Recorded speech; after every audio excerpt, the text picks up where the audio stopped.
नमस्ते बच्चों, सपना हिंदी क्लासेस में आपका स्वागत है। आज हम सृजन पाठ्य पुस्तिका का पाठ 16 ममता कहानी पढ़ने जा रहे हैं, जिसके कहानीकार हैं जयशंकर प्रसाद। सबसे पहले हम जयशंकर प्रसाद जी का जीवन एवं साहित्य परिचय पढ़ेंगे। जयशंकर प्रसाद का जन्म सन 1889 ईस्वी में हुआ था और इनकी मृत्यु सन 1937 ईस्वी में हुई। बहुमुखी प्रतिभा के धनी जयशंकर प्रसाद का जन्म वाराणसी के एक प्रतिष्ठित परिवार में हुआ था। बचपन में ही पिता के निधन से पारिवारिक उत्तरदायित्व का बोझ इनके कंधों पर आ गया। मात्र 8वीं तक औपचारिक शिक्षा प्राप्त करने के बाद स्वाध्याय द्वारा उन्होंने संस्कृत, पाली, हिंदी, उर्दू व अंग्रेजी भाषा तथा साहित्य का विशद ज्ञान प्राप्त किया। प्रसाद की रचनाएं भारत के गौरवमय इतिहास व संस्कृति के अनुप्राणित है। कामायनी इनका सर्वाधिक लोकप्रिय महाकाव्य है, जिसमें आनंदवाद की नई संकल्पना समरसता का संदेश निहित है। प्रेम, समर्पण, कर्तव्य एवं बलिदान की भावना से ओतप्रोत उनकी कहानियां पाठक को अभिभूत कर देती हैं। उनकी प्रमुख रचनाएं हैं झरना, आंसू, लहर, कामायनी, प्रेम पथिक ये काव्य हैं। स्कंदगुप्त, चंद्रगुप्त, ध्रुव स्वामिनी, जन्मेजय का नागयज्ञ, राज्यश्री, अजातशत्रु, विशाख, एक घूंट, कामना, करुणालय, कल्याणी, परिणय, अग्निमित्र, प्रायश्चित, सज्जन नाटक है। छाया, प्रतिध्वनि, आकाशदीप, आंधी, इंद्रजाल ये कहानी संग्रह है तथा कंकाल, तितली, इरावती ये इनके उपन्यास हैं। प्रस्तुत पाठ में कहानी ममता अपने कर्तव्य पथ से मुंह न मोड़ने वाली एक ऐसी स्त्री की कहानी है, जिसने युद्ध में हारे हुमायूं को अपने घर में शरण देकर उसकी जान बचाई थी। हुमायूं उसका घर बनवाकर उपकार का ऋण चुकाना चाहता था। बरसों बाद अकबर के आदेश से एक अश्वारोही उस स्थान की सूद लेता है। सूद का अर्थ होता है खबर लेना। ममता उस मुगल अश्वारोही को वह स्थान सौंपकर देह त्याग अनंत यात्रा पर चली जाती है। वहां एक अष्टकोण आकर्षक मंदिर बनाया गया, जिसके शिलालेख पर लिखा गया, सातों देश के नरेश हुमायूं ने एक दिन यहाँ विश्राम किया था। उनके पुत्र अकबर ने उनकी स्मृति में यह गगनचुंबी मंदिर बनाया है, मगर ममता का कहीं नाम नहीं था। ममता कहानी शुरू करने से पहले हम इस कहानी का कुछ सार समझेंगे। यह कहानी एक ऐतिहासिक कहानी है। इस कहानी के अंतर्गत एक ऐसी स्त्री की कहानी प्रस्तुत की गई है, जिसने अपने कर्तव्य पथ से कभी मुंह नहीं मोड़ा, जिसने युद्ध में हारे मुगल हुमायूं को अपने घर में शरण देकर उसकी जान बचाई थी। इस कहानी में ममता के आदर्श चरित्र को प्रस्तुत करने के साथ ही भारतीय नारी के त्याग तथा आदर्श को प्रस्तुत किया है। इस कहानी में इतिहास और कल्पना का सुंदर समन्वय हुआ है। जैसे हुमायूं तथा शेरशाह ऐतिहासिक पात्र हैं, किंतु ममता और चूड़ामणि पात्र काल्पनिक पात्र हैं। अकबर द्वारा पिता की याद में मंदिर बनवाना वह भी एक काल्पनिक बात है। इस कहानी में कहानीकार का उद्देश्य क्या है वह भी हम समझेंगे। ममता के चरित्र के द्वारा भारतीय संस्कृति में संतोष, त्याग, अतिथि सत्कार, दूसरों की सेवा सहायता करना, दीन दुखियों पर दया दिखाना आदि मनुष्य के गुण को उभारना कहानीकार का उद्देश्य रहा है। अब हम कहानी शुरू करने जा रहे हैं। ममता। रोहतास दुर्ग के प्रकोष्ठ में बैठी हुई युवती ममता शोण के तीक्ष्ण गंभीर प्रवाह को देख रही थी।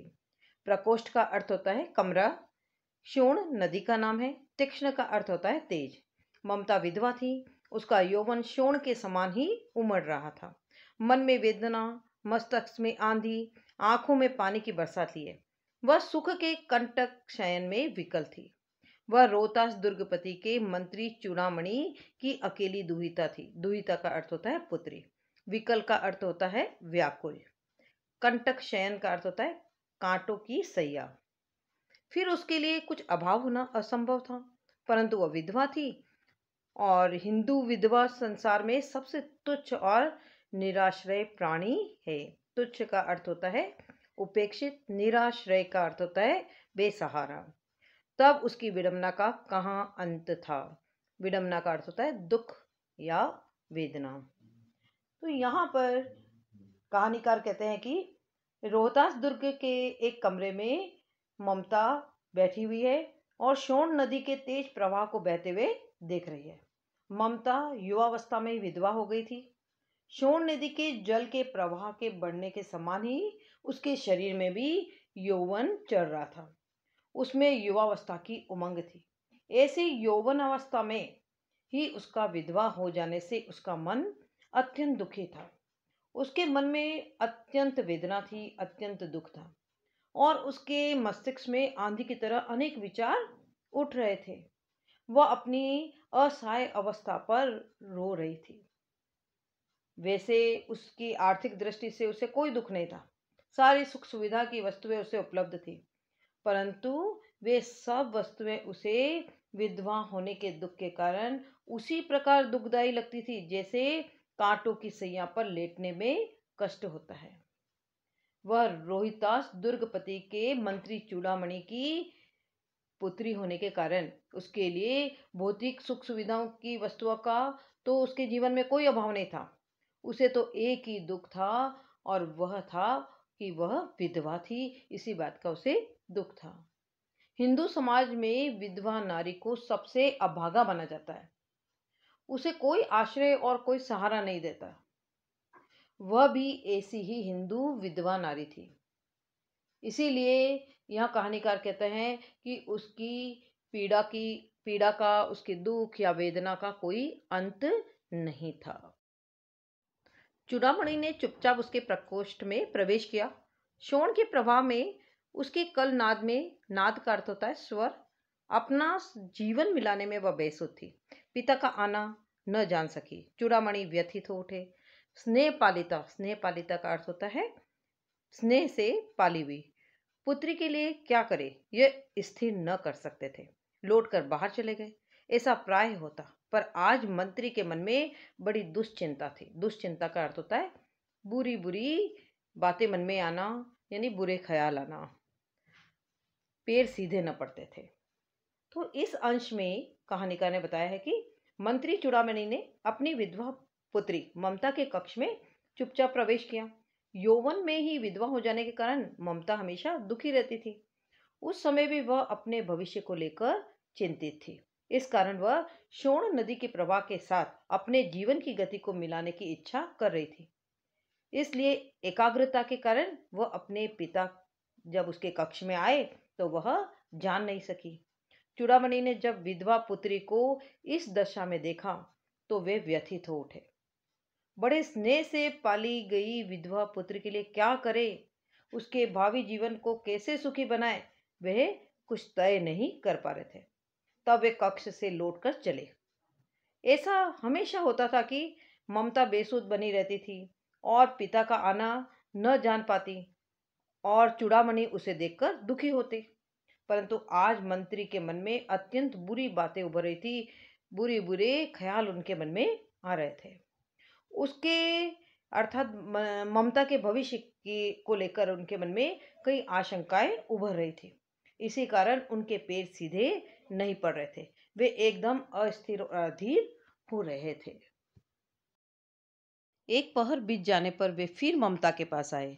उस समय उनके पीछे 10 सेवक चांदी के बड़े थालों में कुछ लिए हुए खड़े थे। कितने ही मनुष्यों के शब्द पद यानी पैरों के स्वर सुनकर ममता ने घूम कर देखा। मंत्री ने सब थालों को रखने का संकेत किया। अनुचर थाल रखकर चले गए। अनुचर का अर्थ होता है सेवक। ममता ने पूछा, यह क्या है पिताजी? तेरे लिए बेटी उपहार है, कहकर चूड़ामणि ने उसका आवरण उलट दिया। स्वर्ण का पीलापन उस सुनहली संध्या में विकीर्ण होने लगा। ममता चौंक पड़ी। विकीर्ण होने लगा अर्थात फैलने लगा। इतना स्वर्ण यह कहाँ से आया? स्वर्ण यानी सोना। फिर ममता ने एकदम आश्चर्य से पूछा, इतना सोना यह कहाँ से आया? चुप रहो ममता, यह तुम्हारे लिए है। तो क्या आपने मलेच्छ का उत्कोच स्वीकार कर लिया? मलेच्छ का अर्थ होता है मुगल, और यहाँ कौन से मुगल के बारे में बात आ रही है? शेरशाह के लिए। उत्कोच का अर्थ होता है रिश्वत। फिर ममता ने अपने पिता को कहा, आपने मुगलों से रिश्वत स्वीकार कर लिया? पिताजी, ये अनर्थ है। अर्थ नहीं, लौटा दीजिए पिताजी। हम लोग ब्राह्मण हैं, इतना सोना लेकर क्या करेंगे? इस पतनोन्मुख प्राचीन सामंत वंश का अंत समीप है बेटी। किसी भी दिन शेरशाह रोहिताश्व पर अधिकार कर सकता है। रोहिताश्व का अर्थ होता है रोहतास दुर्ग पर अधिकार कर सकता है। उस दिन मंत्रित्व न रहेगा, उस समय ये मंत्री का पद भी मेरा नहीं रहेगा। तब के लिए बेटी, यानी मैंने उन दिनों के लिए ये सोना जो है मैंने उनसे लिया है, क्योंकि तब मेरा मंत्रित्व का पद भी नहीं रहेगा। तो ऐसे विपद के दिनों के लिए मैंने ये रिश्वत स्वीकार की है। हे भगवान, तब के लिए, विपद के लिए इतना आयोजन। विपद का अर्थ होता है मुसीबत। फिर वो कहती है कि हे भगवान, तब के लिए, उस मुसीबत की दुनिया के लिए इतना आयोजन किया आपने। परम पिता की इच्छा के विरुद्ध, परम पिता कौन है? ईश्वर। ईश्वर की इच्छा के विरुद्ध इतना साहस। पिताजी, क्या भीख न मिलेगी? क्या कोई हिंदू भूपृष्ठ पर, भूपृष्ठ कहता होता है इस भूमि पर, न बचा रहेगा जो ब्राह्मण को 2 मुट्ठी अन्न दे सके? यह असंभव है। फेर दीजिए पिताजी, फेर दीजिए, यानी फिर से इस सोने को लौटा दीजिए। मैं कांप रही हूँ, इसकी चमक आंखों को अंधा बना रही है। मूर्ख है, कहकर चूड़ामणि चले गए। दूसरे दिन जब डोलियों का तांता भीतर आ रहा था, ब्राह्मण मंत्री चूड़ामणि का हृदय धक धक करने लगा। वह अपने को रोक न सका। उसने जाकर रोहिताश्व दुर्ग के तोरण पर डोलियों का आवरण खुलवाना चाहा। पठानों ने कहा, यह महिलाओं का अपमान है। बात बढ़ गई, तलवारें खींची, ब्राह्मण वहीं मारा गया और राजा रानी और कोच सब छली शेरशाह के हाथ पड़े। निकल गई ममता। डोली में भरे हुए पठान सैनिक दुर्ग भर में फैल गए, पर ममता न मिली। इस अंश में बताया है कि ममता अपने पिता के द्वारा पठान शेरशाह से रिश्वत लिए जाने पर दुखी होकर पिता से कहती है कि यदि राज्य नहीं रहेगा और आपका मंत्रित्व पद भी नहीं रहेगा, तब भी धरती पर ब्राह्मणों को भीख देने वाले लोग तो जीवित रहेंगे ही। ब्राह्मणों को अधिक धन की आवश्यकता नहीं होती पिताजी, वह तो भीख मांग कर भी काम चला लिया करता है। हम भी ब्राह्मण हैं, भीख से काम चला लेंगे। फिर रिश्वत के रूप में गलत ढंग से इतने धन को इकट्ठा करने की क्या जरूरत है? मैं आपसे आग्रह करती हूँ कि इस धन को लौटा दीजिए। मुझे इससे खुशी नहीं हो रही है, बल्कि डर लग रहा है। पुत्री ने पिता की आंखें खोल दी, और जब दूसरे दिन पठान सैनिक की डोलियां दुर्ग के द्वार पर पहुंची, तब चूड़ामणि ने राज्य के प्रति अपने कर्तव्य का पालन करते हुए डोलियों का पर्दा हटवाया और जांचना चाहा कि डोलियों में कौन है। डोलियों में पठान सैनिक थे। बात बढ़ गई और चूड़ामणि पठानों के रिश्वत लेकर भी उनका गलत काम में साथ नहीं दिया, तो वह पठानों के द्वारा मारे गए। पठानों ने रोहतास दुर्ग के राजा रानी को तो बंदी बना लिया और वहां का कोष लूट लिया। तभी ममता मौका पाकर वहां से निकल गई और पठान सैनिक ममता को ढूंढ नहीं पाए।